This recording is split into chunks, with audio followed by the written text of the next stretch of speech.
ও মা গো! দেখেন আজকে আমি কি রান্না করব।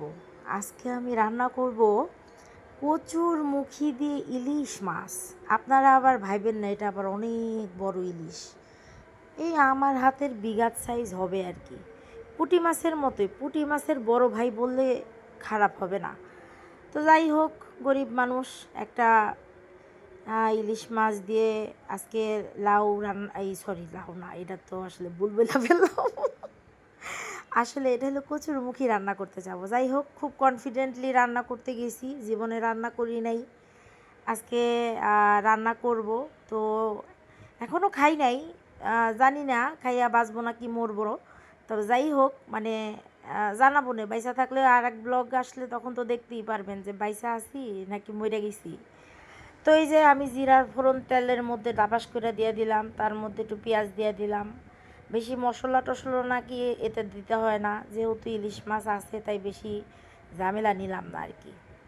এই তারপর আসমান থেকে দুইটা ধপাস করে পড়লো তেজপাতা। জীবনটা তেজপাতার মতোই হয়ে যাচ্ছে। যাই হোক, এরাও কোনো বিষয় না, জীবন মানেই তেজপাতা, এরা আমরা সবাই ছোটোখাটো বড় সবাই জানি। তো ওই যে এখন ডাইলা দিলাম, ডাইলা দেওয়ার পরে সুন্দর করে এখন লাড়াচাড়া লাড়াচাড়া, তারপরে একটু হলুদ দিয়ে, তারপরে একটু মরিচের গুঁড়া দিমু।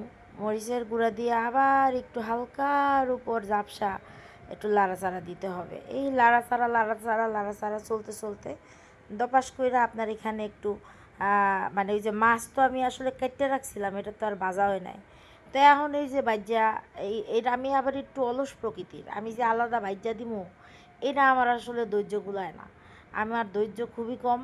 তাই আমি এখন এই যে ইলিশ মাছ এই কোনায় ভাজ্যা এর মধ্যেই ধরেন পানি তাপাস করে 2 বালতি দিয়ে দিছি।